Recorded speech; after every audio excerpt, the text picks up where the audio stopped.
Hello, everybody. So, welcome to part two of our World War One submarine special. Once again, obviously continuing on talking to the most excellent Michael Lowry, and we're going to be discussing in this half a little bit more about how you work out which submarine has sunk where, who sunk what, and some of the more common mistakes made in attributing kills in various engagements. Apart from people just going, that particular one has a bounty on its head, I think we'll just claim that we've killed that one. What were kind of the main problems that were had during the war? I guess on both sides actually, in determining whether or not you've killed it and how. I know we've talked about this already a little bit, but is there anything further to add on that in terms of these kind of misattributions as to type and damage versus destruction? Yeah, it's a problem for all countries across both world wars, first of all. So what are we looking for in attribution? It's very simple. The story should make sense. What's that mean? Location and time, first of all. Sinking claim should be where the U-boat could have been expected to be at that time. So right area, obviously, but also you're going to have issues of patrol length where, World War I U-boats only stayed out for a certain amount of time. And that was not a set amount. It would depend upon the type of U-boat and where it was operating from and its patrol area. So, your patrol length for a UC-2 mine layer out of Flanders is different and shorter than for a UC-2 in the Mediterranean. So it's like, 2 weeks versus 3 to 4 weeks. So it's very specialized. And patrol area, even if you allow for bouncing around, there's still details there that vary by when in the war you are, what a commander would be likely to do. Also, we need to make sure there are no sinkings after, this U-boat was supposedly destroyed that are unaccounted for, merchant ship sinkings. Yeah. So that's fairly obvious. Nothing else that jumps out. No radio contact, no whatever. But we also have to be aware of what doesn't constitute a sinking claim. See this a lot.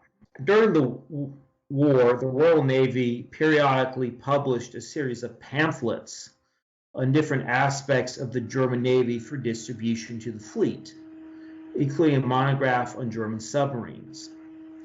The latest edition of these pamphlets were combined and republished in book form some years back as German Warships of World War I, the Royal Navy's official guide to the capital ships, cruisers, destroyers, submarines, and small craft, 1914 and 1918. So I found some great quotes in there. It states on the U-series boats, but this applies to most of the other things aside from the really small stuff. Quote, these vessels are all built with two hulls. A partial outer hull, which is given a ship form, and an inner cylindrical pressure hull. Damage to the outer hull alone will not appreciably impair the diving qualities of the submarine, and certainly will not disable her. Should the fuel tanks, which are situated between the inner and outer hull, be penetrated, oil will, of course, appear on the surface. In addition, an arrangement is fitted for ejecting oil in case of accident to mark the position of the submarine. German submarines are instructed to use this arrangement if it appears advisable in order to mislead and delay the enemy. Oil seen on the surface must, therefore, never be accepted as proof of a submarine having been sunk or even damaged. That's interesting. So that'd be kind of like almost like a chaff dispenser on an aircraft, or a smoke generator on a ship, or a tank, I guess, at that point. Yeah, It's kind of like a look over there. There's a thing. Now I escape. Yeah, but also plenty of damaged submarines would have an oil tank open and be losing some oil. Mm. And if you say sinking claim with, oh, we have oil, well, that's not a sinking claim. No, well, no more than the no more so than the Prince of Wales sinking the Bismarck just because it punctured an oil tank. Yeah, absolutely correct. And there's another source of bad claims, and that's claims of shell hits against a diving or even a sinking submarine. The Royal Navy cautioned its officers, quote, when a submarine dives quickly, a cloud of steam and black smoke may be observed, which is apt to convey a false impression that the submarine has been hit. The black smoke is caused by fuel oil being discharged unconsumed into the exhaust pipe, the heat in which, combined with the absence of air, causes partial combustion. The white portion of the cloud is steam due to the hot exhaust pipe coming into contact with seawater. Mm-hmm. In addition, the venting of the tanks during submerging might possibly be mistaken for the fall of a shell. So the claims of we got a shell hit against a diving submarine, which we see a lot, very suspect. Mm-hmm. Again, not something you want to just accept. Yeah. So really what we're looking for is evidence of massive damage. Lots of debris. Oil, not good enough. Air bubbles, not really good enough. If we've got this black puff of smoke as it's diving, which we think's a shell hit, not good enough. And we will see, unfortunately, that sometimes the Royal Navy, they say they're ignoring this sort of stuff, not as sinking. Some attributions are actually just stuff like that. It's worth mentioning that when you go through the German critiques and subsequent research, the British were presenting answers for about 170 of the 178 U-boat losses. Mm-hmm. That basically, let's say half of them are obvious because, there's survivors from 57. Fairly good indication you've sunk something. Yes, we've got 58 survivors for 178. A couple of cases of not quite survivors, people who got to the surface but died shortly thereafter from the bends or exposure or whatever else. Mm-hmm. So we got those. Then we've got some cases where U-boats were observed to be sunk. We've got identified wrecks. So let's say that half forgive me. Half are very obvious. Yeah. So of the other cases, half the attributions in that 1919 list are wrong. Today we know this. I suppose that links back to the point, actually, recent, at the time of this recording, a video I recently watched by Military History Visualized, Military Aviation Visualized, where they pointed out that just because a book is written immediately after an event doesn't necessarily make it more accurate than one that's written half a century or more removed. That's very true. And it's also worth noting that that's especially true in submarine warfare today. Mm. Why? Because I have more access to information today than the Royal Navy had when it was creating its list, or when the Germans and British were writing their official histories in the 1920s and 1930s. What do I have? I've got access to the logs of German, well, not logs, Kriegstagebücher, war diaries of German submarines. War diaries are narrative. They also have logs. You usually use war diaries, KTBs, for attributing stuff out. It's the standard research thing, and these survive and are available in Germany or via NARA. Guess what else I've got? I've got the description of the attacks. Those are available at Q. I've got logs from British warships, usually. Those are at Q. I've got a database of ships sunk, backed up by information at Q. I've got the German and British official histories. I can use all that stuff to examine what happened during, the campaign. People, when they're writing this stuff post-war, didn't have access to that information. So the stuff today is going to be more accurate. And it's only going to get more accurate over time. So that's one of the big things. Of course, the big problem with the Flanders boats is they didn't radio. Yeah, so you kind of know they might have been somewhere in this vicinity, but that's not even the biggest problem. The British didn't know when they sailed. Yes. Yeah. So we've got the northern losses, excluding Mediterranean, Baltic, Black Sea. It's about evenly split in about 75 Flanders and 75 High Seas Fleet. The Flanders boats, because they didn't radio, the Royal Navy didn't know when they sailed. So they're going through, they're trying to attribute this stuff. And I've got this boat that sailed, I don't know, like about then. Here's a kind of strong seeming attack. Okay, well, we'll attribute it to that. It's reasonable as anything else. So that's the big problem, or one of the big problems.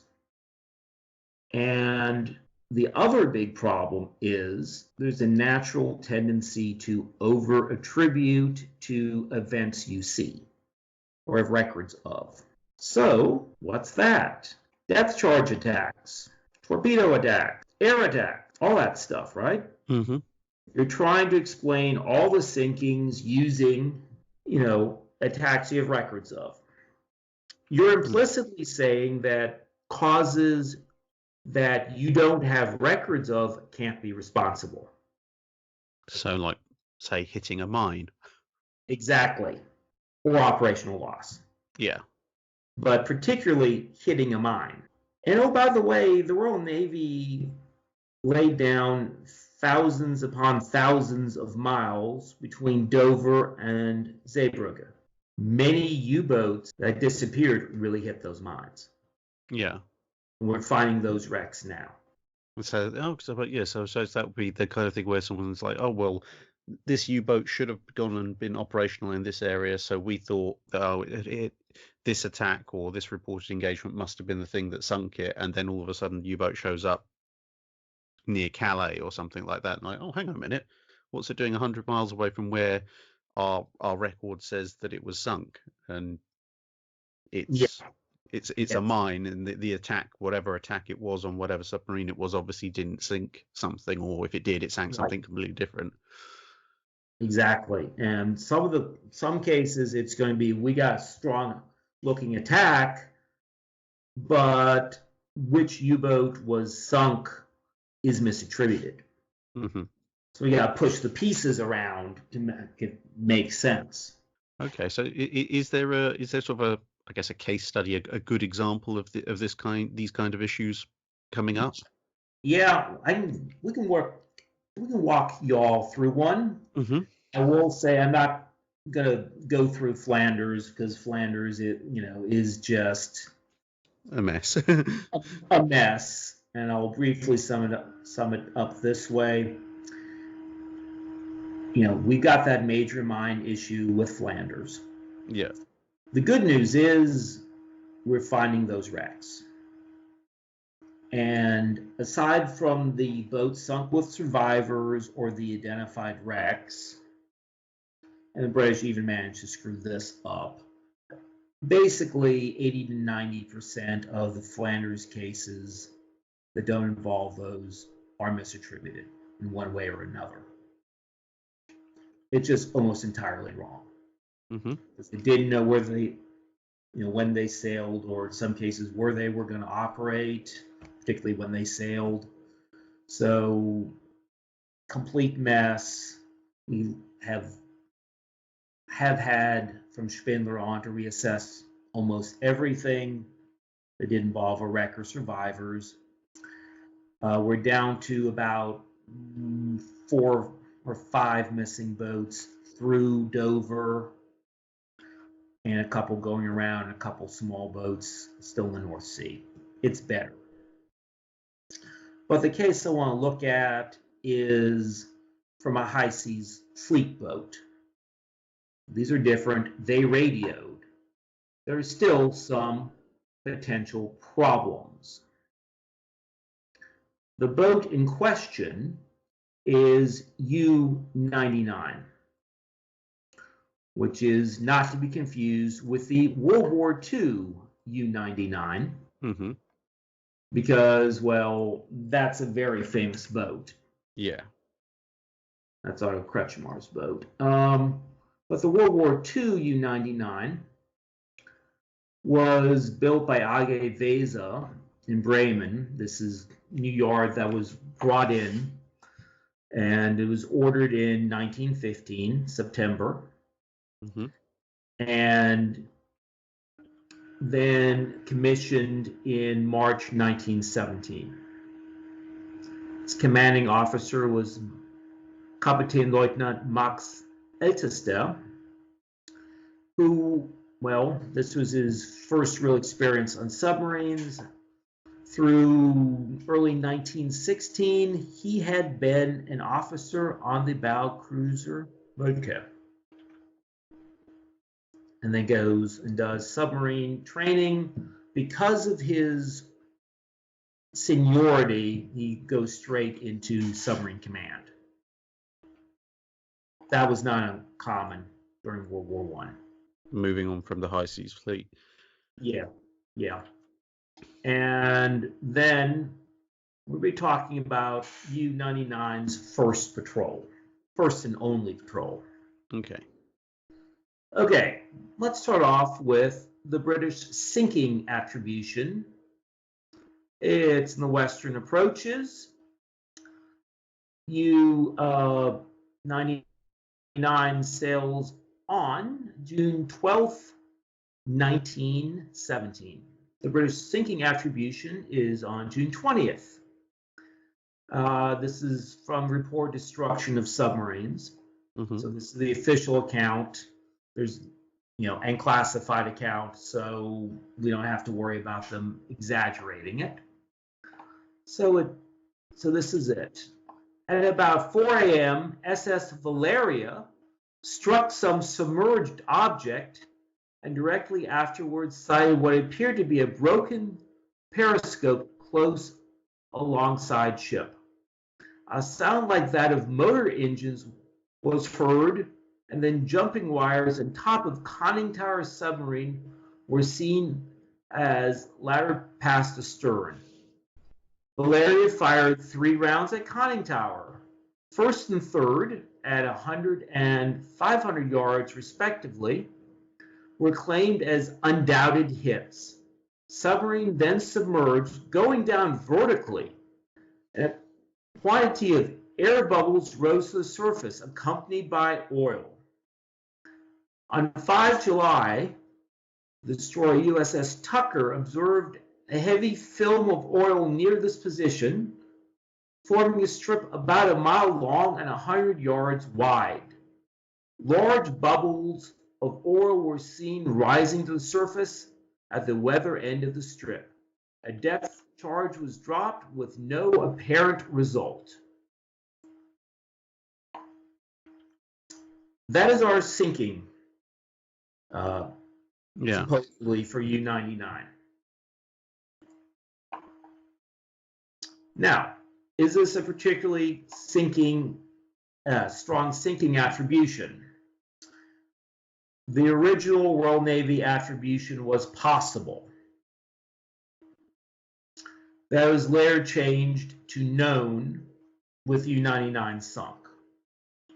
Because, well, they knew U-99 disappeared, and they thought, well, this was the most likely cause. Is this objectively strong? We have submarine going down vertically with air bubbles and oil. Oil doesn't mean anything. Air bubbles don't mean much. Going down vertically also doesn't mean much, because submarines will dive and come up at weird angles. Yeah. So, yeah, that's the claim. Yeah, so that'd be more logical to say you might have damaged something. Yes. Now, we know that this is not what happened to U-99. Why? Because this attack was against a different U-boat. It was against U-62, which, this is where it gets interesting. If you look at U-62's war diary, well, it sailed on June 12, 1917, with U-99. U-99 was tasked to operate between the Shetlands and Norway. And the two boats agreed to operate together through June 13th, and then would part ways as, U-62 headed around Scotland, the western approaches, while U-99 was going to stay in the North Sea. Mm-hmm. The British sinking attribution here, this attack by Valeria, is attack against U-62. Okay. So basically what they're doing, radio tracking is great, but they assume that U-99 outbound was doing what, U-62 was doing, which most boats did, but not all, which was going to the Atlantic. Mm-hmm. It wasn't. It's staying in the North Sea. So that's one way you get misattributions. And so then do we know what happened to U-99 in the end? No. Well, there's an explanation, Mm-hmm. which we need to walk through. Okay. And it's this is going to be a three-step process. We're going to start with the key event, and then the sinking claim, and then what we're left with. Okay, the key event. The key event is July 6th, 1917. About 70 miles east of Pentland Firth in the North Sea, the destroyer HMS Itchen, 550-ton destroyer, is torpedoed and sunk.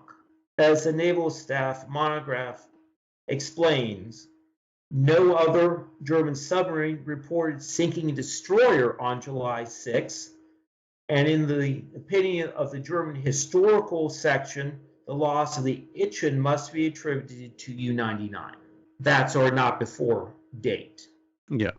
Now, the problem with this, it is correct that no German U-boat reported a claim or said it had torpedoed a destroyer. However, there is a U-boat that claimed to have torpedoed a steamer on that date and that time. And that is UC-44, Kapitänleutnant Kurt Taben Johans, who's doing one of those, it's a high seas fleet boat out through Dover, lay mines off the Irish coast, come on back via going around Scotland. Mm-hmm. When it's sighted, homebound off Scotland, off Peterhead, a convoy. It was able to fire a torpedo, and it heard an explosion and claimed a sinking. What happened is the torpedo had missed its intended target and hit HMS Itchen on the far side of the convoy. That was a bit unlucky. Yeah. So basically, this sinking is or was misattributed by the Germans and the British. Both sides should have known better, but they missed it. It is particularly bad for the British that they misattributed this. Why? UC-44 is a fairly famous U-boat. On its next patrol, it does the exact same thing, exact same orders. It's laying mines off the Irish coast when one of its mines deploys early. Whoops. And takes out the submarine. Yes, slightly inconvenient there. Yeah. And the only survivor is Taban Johans, the commander. The British find the wreck and raise the submarine. Tremendous intelligence haul, and includes the ship's logs. And they, figure out that UC-44 torpedoed Itchen, but that doesn't show up in their official history. For whatever reason, they missed it. Okay? Yeah. So that's also not good. So we have a not before date of July 6th. So we're looking for events after that. And that event, what stands out is the next day. In the North Sea, we've got the British submarine J2 under Lieutenant Commander Vincent Cooper is out. The summary is at 7:40 a.m. observed enemy submarine on surface bearing 30 degrees, steering 240, dive to attack. At 8:07, fired number 1 tube with 20-degree deflection at range approximately of 4,500 yards. Enemy steering steady course at about 10 knots. At 8:08, fired number 2 tube with 19-degree deflection and rose ring periscope 6 feet out of the water. At 8:08, fired number 3 tube. At 8:11, fired number 4 tube.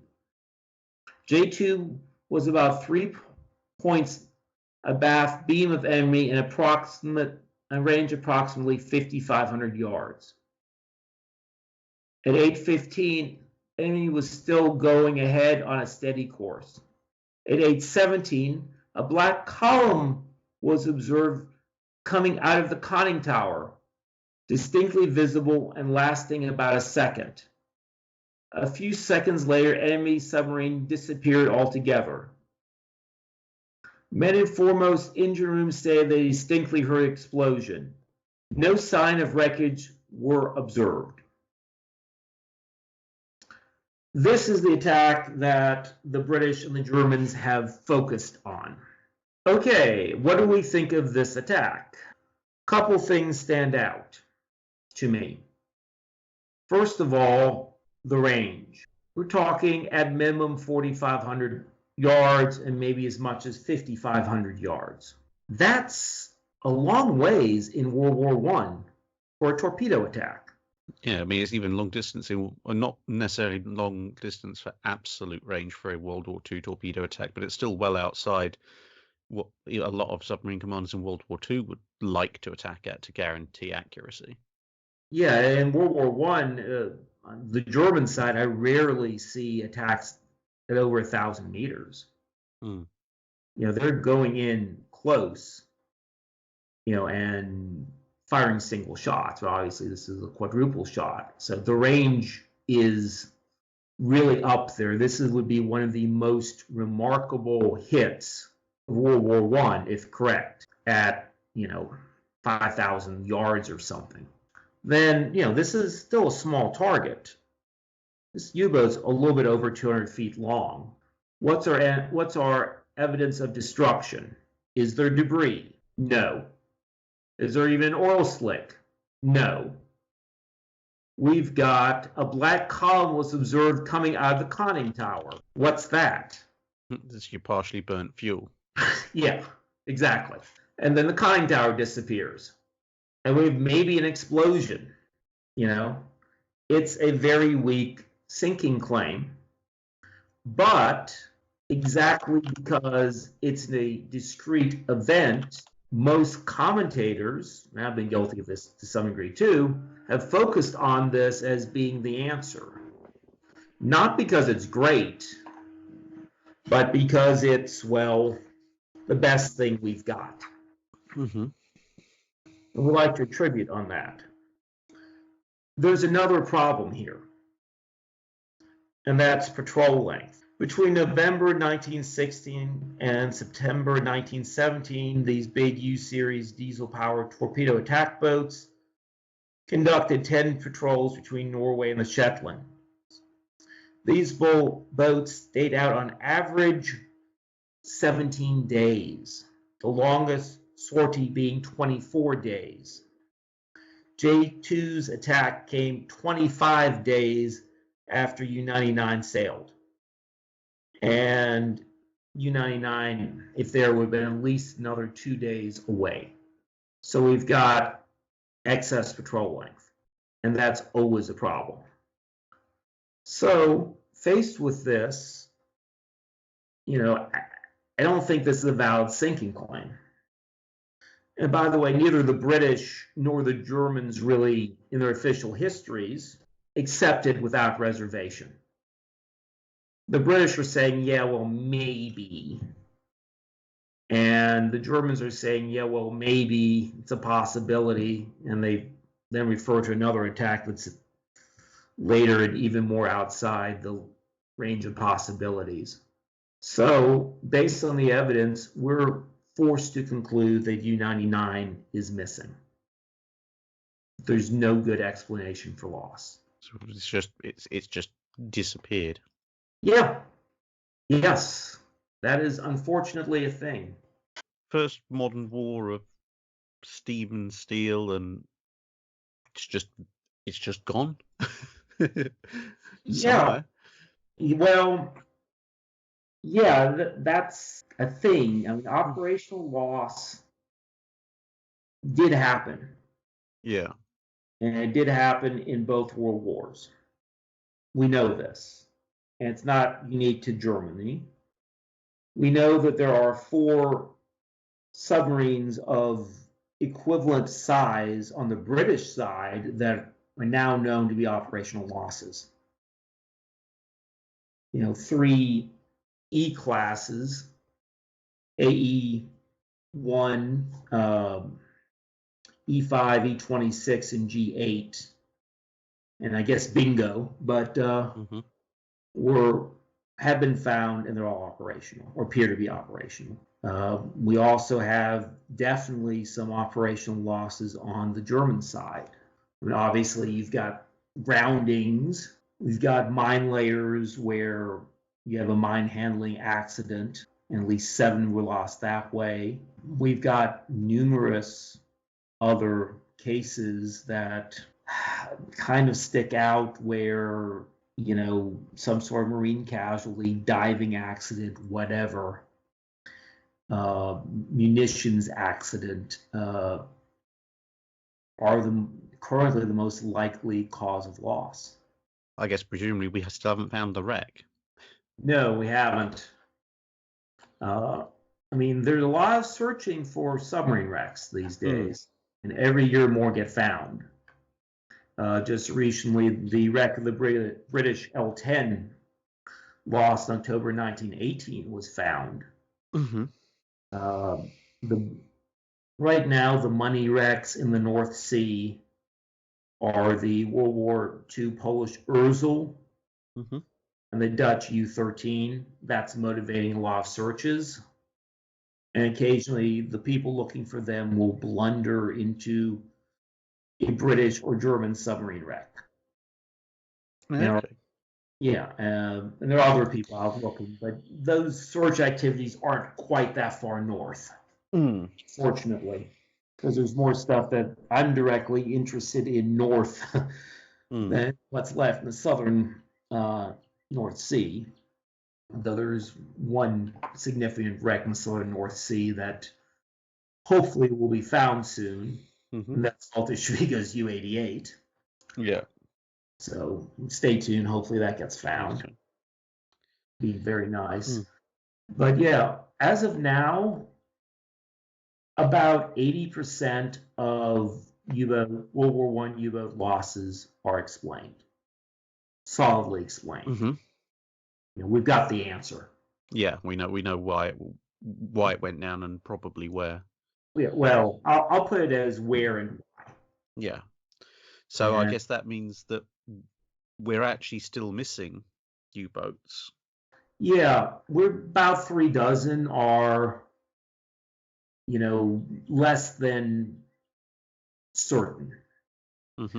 And I'm using a very high standard here, which is really important because, we're finding wrecks at this point, and 80% is not good enough when we start getting to finding wrecks.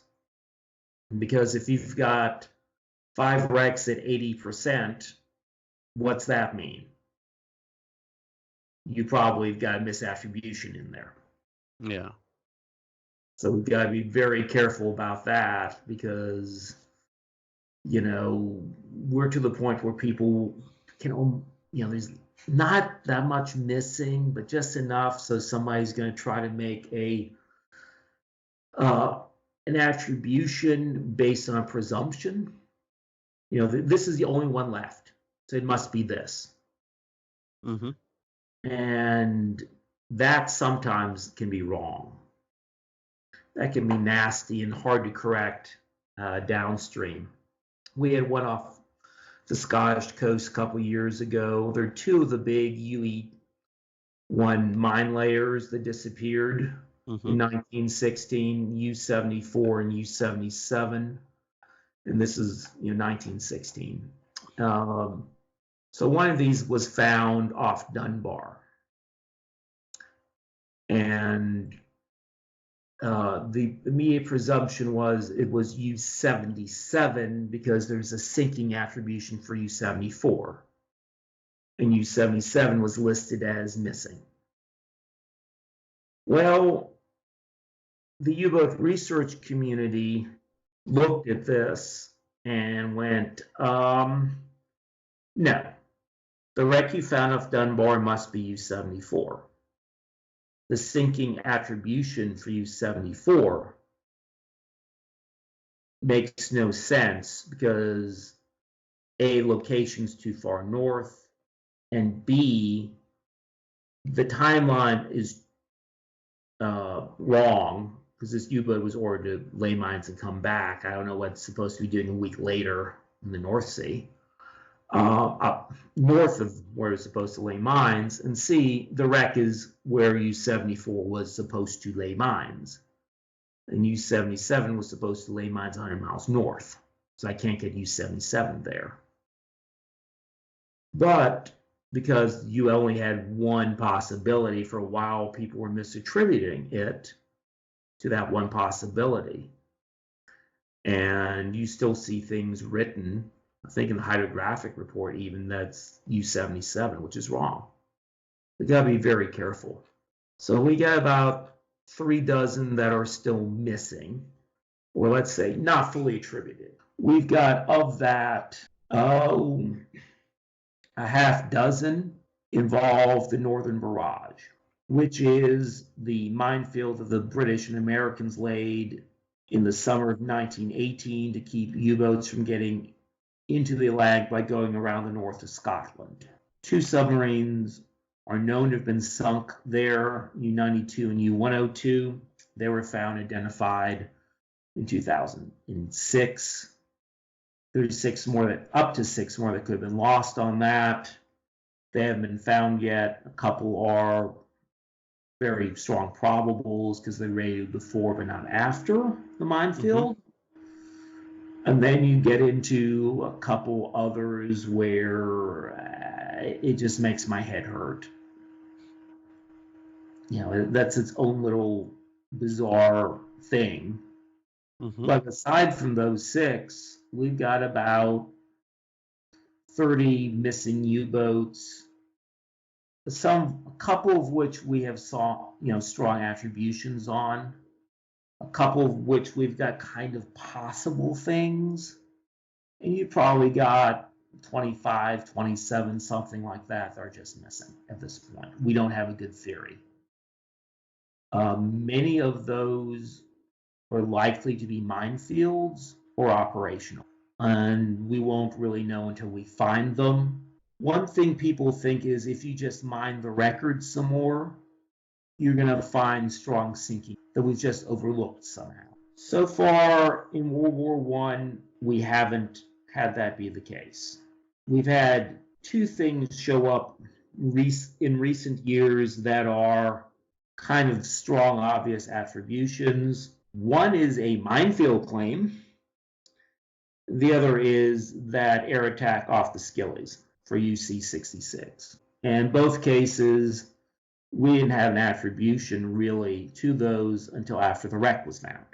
So, yeah, there may be some boats that were sunk by some, seemingly weak attack, but you're going to have to find the wreck to be sure. And unfortunately, this is a problem across all wars in all countries. There's still a lot of missing submarines. If you throw out the minings, it's like 20% of U.S. submarines or something like that are missing. Just disappeared off the map one day. Yeah. Or you might have varying weak explanations, but nowhere near strong enough to attribute. You've got 18 or 20 British submarines, something in there, missing in the Mediterranean. In World War II, you still got a bunch of German U-boats missing in World War II. There's still a lot of this. Obviously, in coastal waters, I expect to see a lot of boats were mined. Mm-hmm. Slowly we'll find them, but they're hard to find, hard to look for because, there's not a single concrete area. Yeah, and I suppose when you're in coastal waters as well, there's a lot more shifting material on the seabed. So you may not find the wreck one year, and you might go past the same area the next year, and it's like, oh, that wasn't there last time. Yeah, there is definitely some of that, and some of the existing wrecks I know that were found years ago are now largely buried, and attempts to identify some of the wrecks off Flanders that have been found. I mean, there's 6 there that are not, last I heard, been identified yet. In some cases, we have a really good idea of what they should be because they're like a UB3 at a certain location. And we can check the mine laying records and know when mines were laid there.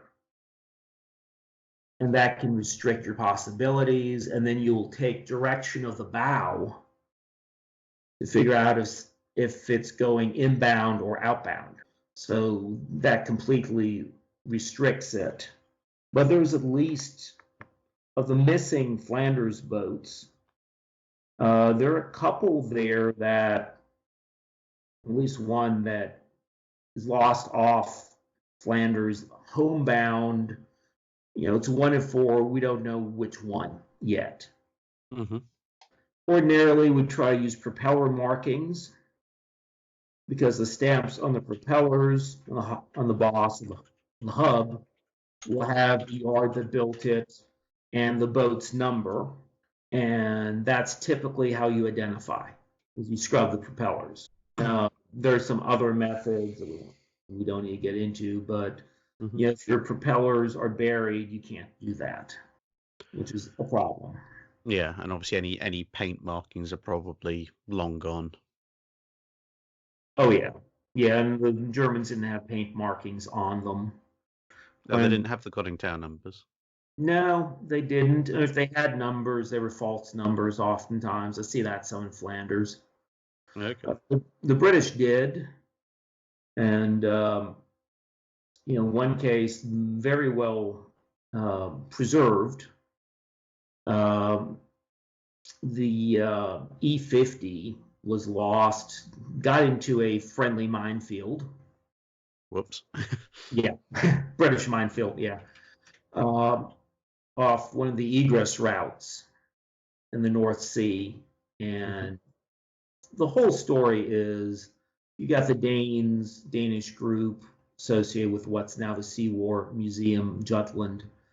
We're looking for the German UC-30, which is presumed mined off the Danish coast. And they found a submarine wreck, the detached conning tower. And they brought up the conning tower. It's now on display at the museum. And, you know, they thought it was German. They got it up and they noticed a problem. The writing on all the stuff was in English. So yes, English submarine. And then the original news stories were that it was G8 based on some assumptions they made that weren't correct. But when they scrubbed the conning tower, they noticed it said in large letters, stenciled out, E50. So that worked, I guess, for some British but only some British, you raise the conning tower. But yeah, the numbers are gone. There's some other early war boats. Both wars are built better, so there are going to be some small pieces. Will have the boat's number on it, but please don't go looking for that, divers. Yes, leave the wrecks as they are. Yes, we don't need stuff disappearing. We don't need stuff in people's sheds that you don't tell no one about. That does not help things. Yeah, we don't need propellers disappearing either. Just saying. Yeah, leave the wreck where it is. Quite apart from the fact that, well, it's a submarine that sank, so it's almost certainly also a war grave. Yes, and it's a military wreck, so it's still the property of the German government because the laws of salvage do not apply to military vessels, and the Germans don't want it brought up, so you can't get clean title to it anyway. Yeah. Though that brings us to a related point. I said that these keep getting found all the time. Submarine wrecks. One of the confusing, frustrating things is it's really hard to know what's been found. As in, we have got the internet, and I'm on various submarine groups, and there's one of the American submarines lost off the Philippines. It's the one commanded by Admiral Kimmel's son. That was found. It's an obvious sinking assessment because there were survivors to a point. They didn't survive captivity. 4 people got out, but the wreck was dived like 9 months ago, and no one knew. There's a video on it's Raballo. Lieutenant Commander Manning Kimmel was mined off Palo Island in the Philippines. The wreck was dived recently. No one really knew it had been dived, except there's a video on YouTube showing the wreck. And relevant museums only found out 6 months afterwards. That sort of stuff. There are plenty of wrecks that have been found, that are locally famous and no one else has heard of it besides people in the local, those dive circles. Yeah. If you're lucky, those sorts of people are working with experts to identify the wreck. And if you're not lucky, they aren't, and they're misattributing it, not talking to anybody about it. So it doesn't help you. It doesn't help us as, well, people interested in naval history, because that part of the story, is not yet understood because of that. I mean, there have been some great stories where we've been able to work with divers to at least identify some very tricky wrecks. For example, January 1918 is kind of a mess because you've got multiple large U-series boats that disappear, and who sank what is not obvious because the patrol areas are overlapping. The British misattributed, unsurprisingly. And, well, a couple of these boats have been found. One is either U-93 or U-95 in the eastern English Channel off Hardelot with its stern blown off. And we don't know what happened.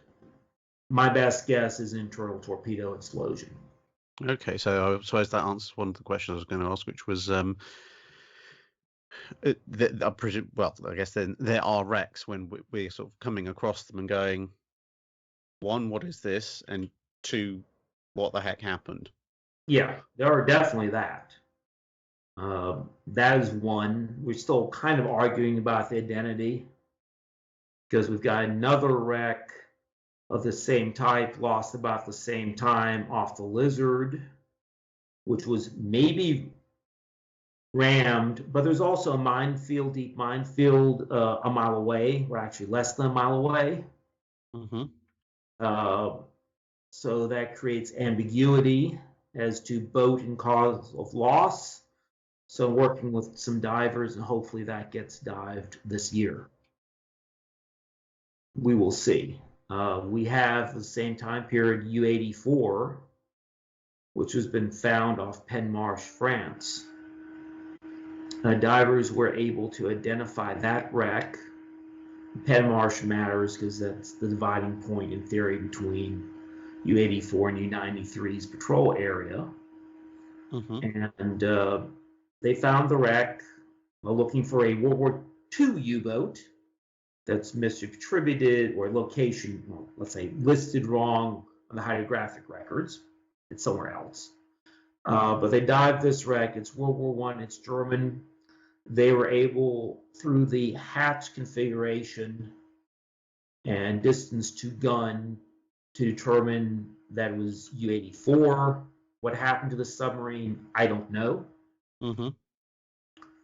We've got UB-65 that was found off the British coast, Cornwall coast, that's apparently some sort of operational diving accident or something loss.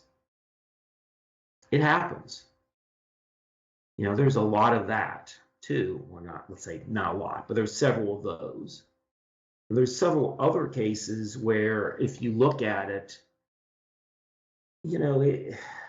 it's operational loss is the leading theory.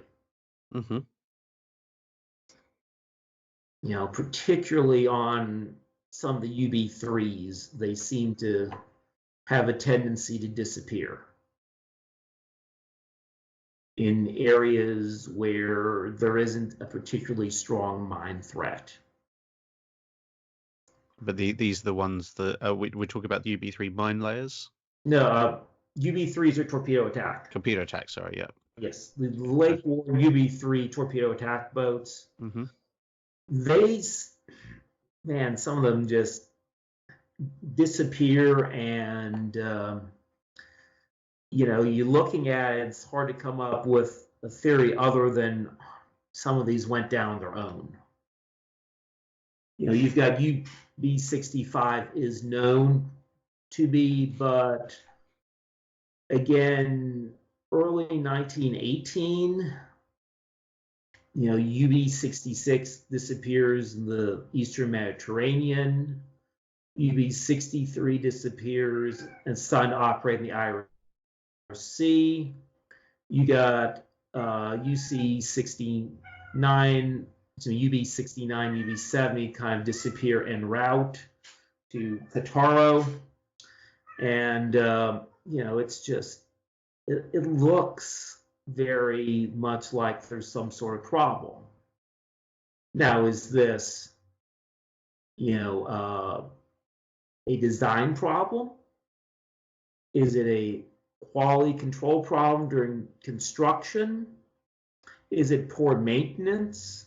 Is it that a crew member messed up while diving and,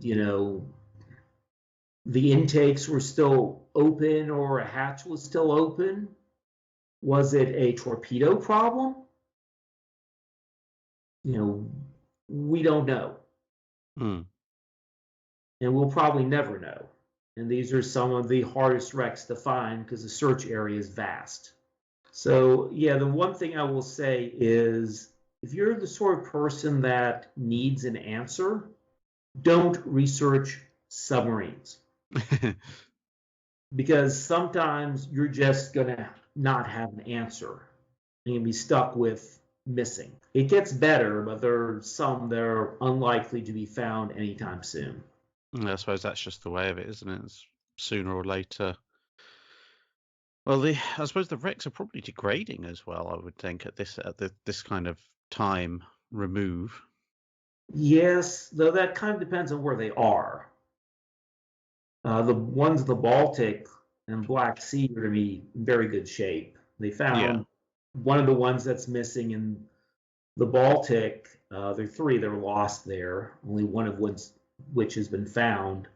They found U-26, and it's in remarkably great shape, which is good. Some of the other ones are starting to degrade. You can still figure out now what they are, which is good. The deeper they are, the better condition they're going to be in. And most of the stuff that's really close to shore has been found. It's going to be further out. The English Channel, for example, is pretty close to being fished out. There's not a lot that's left to be found there. And most of it are high priority targets for local groups to find and locate, and identify, because submarines are, sexy things for divers to try to find. So that's good. We got that going for us, but some of these just aren't going to be found anytime soon. Yeah. Well, probably 5 years from now, if we're at 80% explained, we'll probably be to 85%, and then it slowly peters out.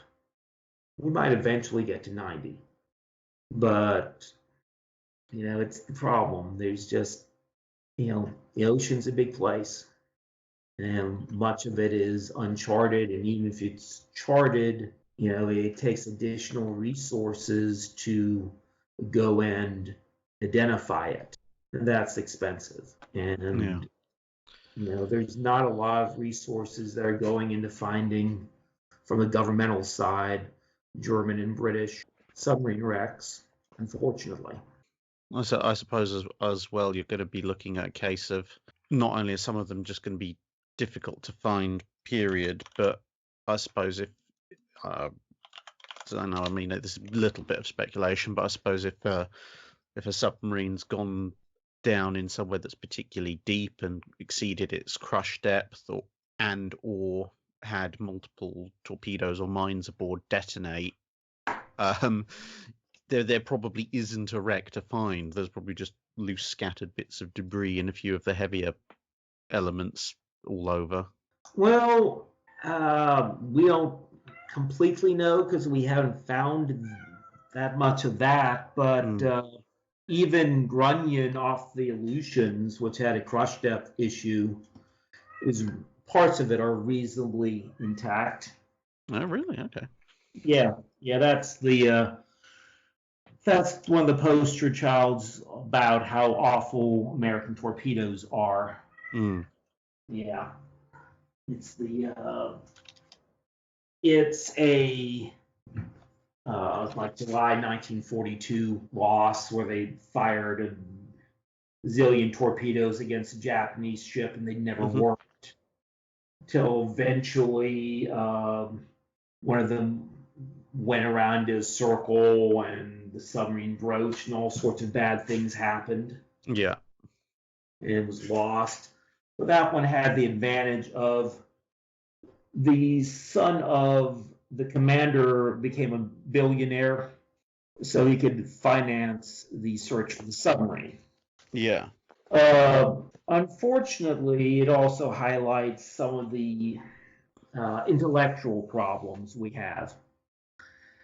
And that is that what originally got me interested in this is a series of articles in Warship back when it was a quarterly, about like 1990 or so. Yeah.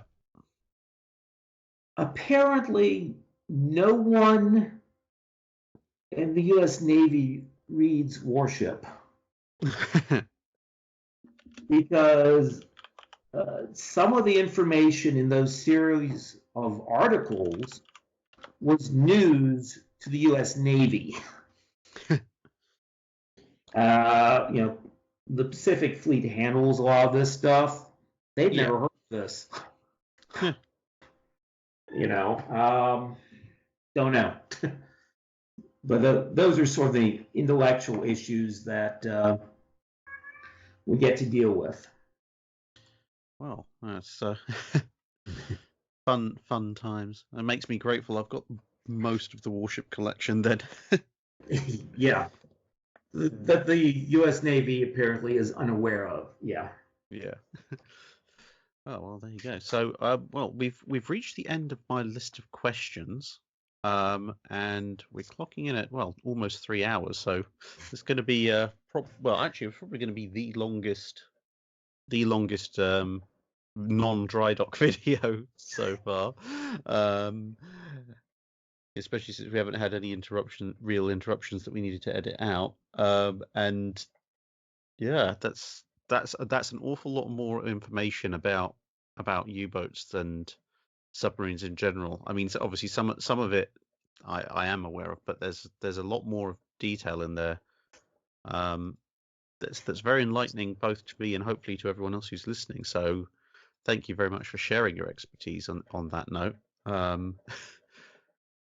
It's I must admit, I really do like the opportunities that the channel's given me to talk to people like yourself, where there's so much more that there's always more to learn about this sort of naval history field, and unless you devote yourself near enough completely to a particular field, you're never going to get to the bottom of all the detail that's available. And I suppose even then, as you say, we're still learning new things, even when you do specialize in a particular area of study. Well, thank you for having me on. I enjoy the opportunity to share information, let others know, because this is an area that is very underappreciated, particularly on the World War I side, because a lot of people assume it's the same as World War II, when it really isn't. And the more people know about this, the more they understand it, the more they'll appreciate this period, which I think is very much misunderstood.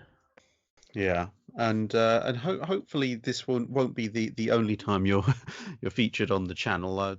I do have, well, as you might imagine, a very long list of videos people have asked me to do, but I know there are a number that I have scheduled and planned going down the line that involve submarine activity, either directly or tangentially, when it comes to the World War II environment. I mean, there's the obvious classics like the Lusitania and the sinking of Aboukir, Hogue, and Cressy, but there's a few others that I've looked into that I think this will make a really good story as and when I get round to it. So hopefully you don't mind me pestering you every now and then with the supplications for more knowledge about those submarines and what may or may not have happened to them and their operational history.